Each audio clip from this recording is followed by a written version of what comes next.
Boa noite, minha gente querida. Vamos começar com o livro de André Luiz, Agenda Cristã.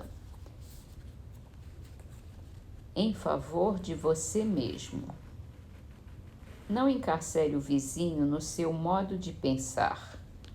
Dê ao companheiro oportunidade de conceber a vida tão livremente quanto você. Ótimo conselho, né? Vamos ao Livro dos Espíritos, então, continuando na introdução, que ele está enumerando os princípios básicos da doutrina. O espírito encarnado se acha sob influência da matéria. O homem que vence essa influência pela elevação e depuração de sua alma se aproxima dos bons espíritos, em cuja companhia estará um dia. Aquele que se deixa dominar pelas más paixões e põe todas as suas alegrias na satisfação dos apetites grosseiros, se aproxima dos espíritos impuros, dando preponderância à sua natureza animal. Os espíritos encarnados habitam os diferentes globos do universo. Os não encarnados ou errantes não ocupam uma região determinada e circunscrita. Estão por toda parte no espaço e ao nosso lado, vendo-nos e acotovelando-nos de contínuo. É toda uma população invisível a mover-se em torno de nós. Os espíritos exercem incessante ação sobre o mundo moral e mesmo sobre o mundo físico. Atuam sobre a matéria e sobre o pensamento e constituem uma das potências da natureza, causa eficiente de uma multidão de fenômenos, até então inexplicados ou mal explicados, e que não encontram explicação racional senão no espiritismo. As relações dos espíritos com os homens são constantes. Os bons espíritos nos atraem para o bem, nos sustentam nas provas da vida e nos ajudam a suportá-las com coragem e resignação. Os maus nos impelem para o mal. É para eles um gozo nos ver sucumbir e assemelhar-nos a eles. Por isso a gente tem que ter muito cuidado e ter sempre em mente que os espíritos exercem realmente uma ação, uma influência muito grande sobre nós e sobre os nossos pensamentos. Mas os nossos pensamentos é que atraem eles também. É uma via de mão dupla. Vamos então continuar amanhã e passar para o livro A Gênese. E entramos num novo capítulo, São Chegados os Tempos. É um capítulo bem longo. Vamos começar bem devagar. Esse item se chama Sinais dos Tempos. São chegados os tempos, dizem-nos, de todas as partes, marcados por Deus, em que grandes acontecimentos vão se dar para a regeneração da humanidade. Em que sentido se deve entender essas palavras proféticas? Para os incrédulos, nenhuma importância têm. Aos seus olhos, nada mais exprimem que uma crença pueril sem fundamento.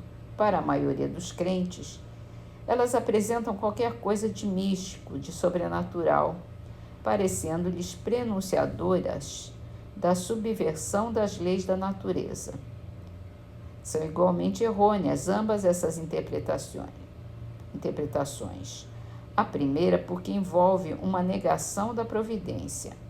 A segunda porque tais palavras não anunciam a perturbação das leis da natureza, mas o cumprimento dessas leis. Tudo na criação é harmonia, tudo revela uma previdência que não se desmente nem nas menores nem nas maiores coisas. Temos, pois, que afastar desde logo toda ideia de capricho, por inconciliável com a sabedoria divina.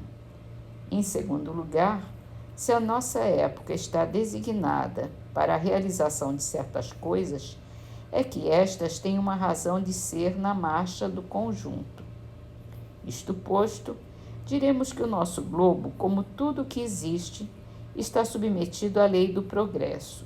Ele progride fisicamente pela transformação dos elementos que o compõem e moralmente pela depuração dos espíritos encarnados e desencarnados que o povoam. Ambos esses progressos se realizam paralelamente porque o melhoramento da habitação guarda relação com a do habitante.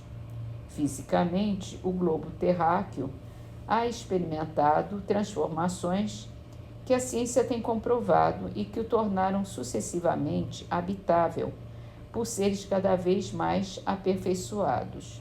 Moralmente, a humanidade progride pelo desenvolvimento da inteligência, do senso moral e do abrandamento dos costumes. Ao mesmo tempo que o melhoramento do globo se opera sob a ação das forças materiais, os homens para isso concorrem pelos esforços de sua inteligência. Saneiam as regiões insalubres, tornam mais fáceis as comunicações e mais produtiva a terra. De duas maneiras se executa esse duplo progresso, uma lenta, gradual e insensível, a outra caracterizada por mudanças bruscas, a cada uma das quais corresponde um movimento ascensional mais rápido que assinala, mediante impressões bem acentuadas, os períodos progressivos da humanidade. Esses movimentos subordinados, quanto às particularidades, ao livre-arbítrio dos homens, são, de certo modo, fatais em seu conjunto, porque estão sujeitos a leis, como os que se verificam na germinação, no crescimento e na maturidade das plantas. Por isso, é que o movimento progressivo se efetua às vezes de modo parcial, ou seja, limitado a uma raça ou a uma nação, e de outras vezes de modo geral. O progresso da humanidade se cumpre, pois, em virtude de uma lei. Ora, como todas as leis da natureza são obra eterna da sabedoria e da presciência divinas, tudo o que é efeito dessas leis resulta da vontade de Deus, não de uma vontade acidental e caprichosa, mas de uma vontade imutável. Quando, por conseguinte, a humanidade está madura para subir um degrau, pode-se dizer que são chegados os tempos marcados por Deus, como se pode dizer também que em tal estação eles chegam para a maturação dos frutos e sua colheita. E assim a gente vai continuar amanhã. Vamos então terminar as nossas leituras de hoje com a poesia de Maciel Monteiro. Está no livro Poetas Redivivos, psicografado por Chico Xavier. A poesia se chama Destinação.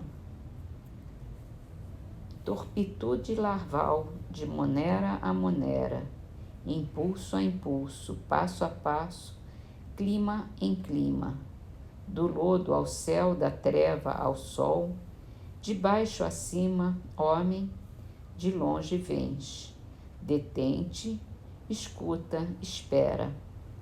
A fé restaura, o bem renova, a dor sublima, trabalha, sofre, aprende, ampara, persevera. Na construção do amor, por mais rija e severa, ainda que a ingratidão te furte a humana estima.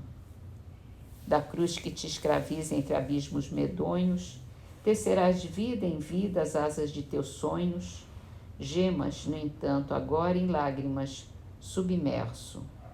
Hoje, viajor da sombra a caminhar de rastros, amanhã, rei da luz no domínio dos astros, partilhando com Deus o trono do universo.